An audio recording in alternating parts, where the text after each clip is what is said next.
So yun mga boss, welcome back sa ating channel muli, July Ems. At syempre, for episode natin, para sa araw na to, ay mag-a-apply tayo sa isang wall gamit yung ating grunge cement or yung what we call the stucco finish. Gagawa tayo ng industrial finish dito. So nung nakaraang video natin, gumawa tayo ng smooth finish. Yung kung kita nyo, yung talagang parang salamin na kumikintab-kintab. So ngayon naman, ibang finishes naman yung gagawin natin. Pero gamit pa rin itong ating stucco, yung ating grunge cement. So tara na mga boss, umpisa na natin to.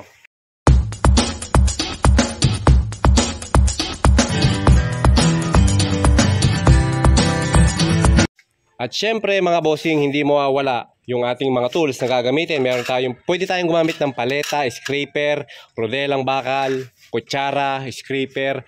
Pero ang gagamitin ko dito is ito talagang rodela. Nakita nyo, bagong-bago pa yan mga bossing. Bibinyagan natin dito sa ating wall na to, okay? So yan, ganda ng aking rodelo. At ito naman yung wall na i-finish natin. So makikita nyo siya ay rough finish lang. So pero medyo maganda naman yung pagka-rough finish natin.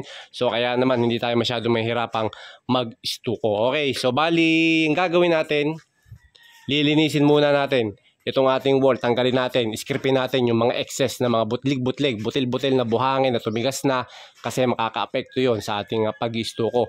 So maaaring kumapal yung ating stucco pag hindi natin inalis yung mga yon. Pwede nating lihain, and then pagkalihan natin, syempre pwede muna nating linisin siya, basahin ng tubig, punasan ng basahan.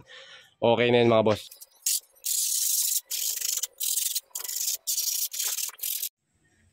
So yun mga boss, start na tayong mag-apply ng ating first coating. Ang first coating natin mga boss, gaya ng sabi ko, is nakadepende sa wall na applyan natin. Kung ito ay masyadong rough, so mangangailangan to ng medyo makapal na first coat.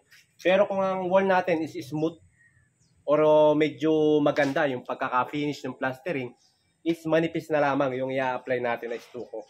And then, so syempre, yung halo natin is ito actually tansyahan lang yung paghahalo ko nito. Dinedepende ko kasi sa wall na a-applyan ko. Ayan, so syempre gamit yung ating ito, rodelang bakal. Tapos, kutsara. Then, ready na tayo mag-apply.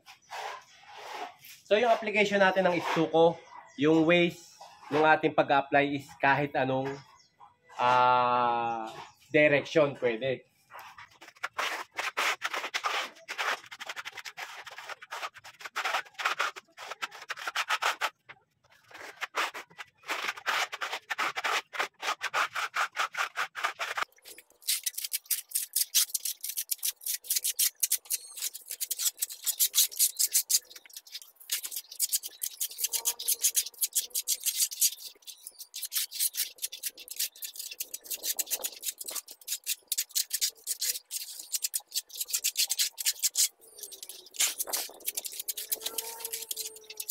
And then yan mga boss, after nating ma-applyan nung first coat natin at natuyo na, so ang gagawin natin, light sanding. Okay? Or yung tinatawag namin na pasaliha. Actually, hindi naman talaga siya magliliha ng buong area. Lilihahin lang natin yung mga part ng may mga guhit-guhit katulad nito. Ayan, so para mawala siya, yan lang yung mga lilihahin natin. Okay? So bali ang gagamitin natin na liha is 240 grit sandpaper. Okay, kahit anong brand, okay lang, basta 240. Tapos, pagkatapos nating mag-light sanding, pupunasan natin, tatanggalin natin yung mga alikabok. Hindi natin siya babasahin mga boss, tanggalin lang natin yung alikabok. At pagkatapos, ready na tayo for second coating.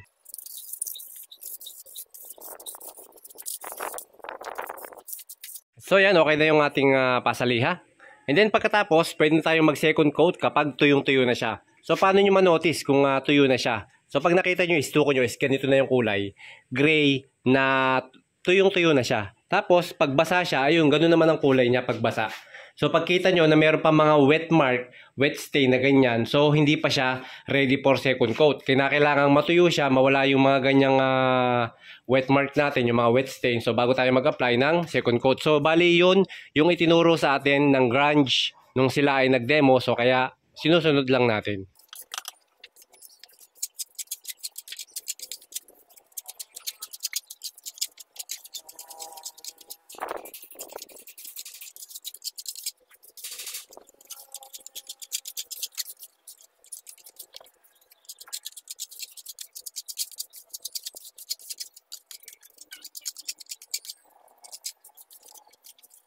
So yun mga boss, so nakikita nyo, so yung ginagawa nating direction ng application natin is randomize. So para magkaroon siya ng design, once na nilipitan natin, mapapansin niyo na parang patong-patong siya.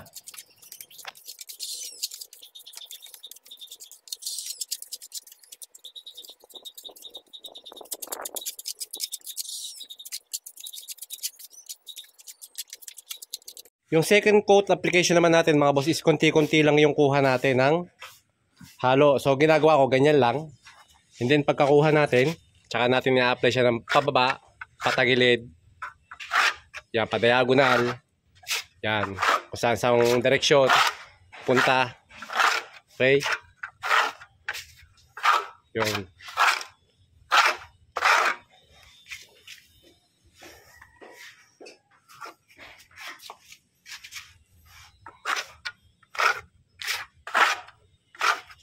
and then yung halo, mas maganda medyo huwag masyadong makunat para hindi tayo mahirapang ihagod.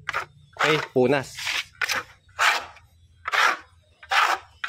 And then yung ano naman, yung rodela natin medyo naka-degree ng konti. Ayan, so nakaganyan siya. And then yung waist niya, gaya na sabi ko, bahala kayo, pwedeng pababa, patagilid, paganon, pataas, papunta sa kanan, sa kaliwa. Mas maganda yung random direction para magkaroon tayo ng design na katulad na ganito. Ayan, so yung nakikita nyo, pag nilapitan natin, is meron siyang design na akala mo magkakapatong sila. Magkakapatong yung stuko natin. Pero actually, magkakapatong talaga sila. So yun yung mabubuo nating design. And then, yung mga ganito, yan yung liliyahin natin, yung makikita nyo ganyan. Yan, liliyahin natin yan. Kasi para mas maging maganda yung kalabasan ng finish natin. So yan, as you can see mga boss, tuyo na yung ating second coat. So ready na for sanding. So para malihan na natin yung mga kagaya nito, papasilip ko lang sa inyo sa malapit. Ito. Yan, liliyahin natin yung mga ganyan, yung mga resalte. And then, ano lang siya, pasada lang mga boss kasi malambot lang naman liyahin yan. Ganyan lang. Yan. So para mawala lang siya. Yan, para pag lagay tayo ng sealer is hindi siya masyadong pangit tingnan. Okay?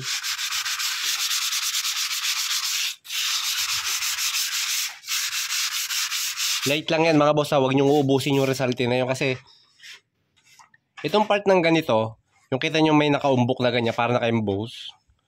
So, huwag nating uubusin yan. Kasi yung mga ganyang naka-ulbok na part, so yung parang nakapatong na stuko, yan yung magbibigay ng design ng ating industrial finish. So yan, kailangan lang nating mawala is yung mga ganito.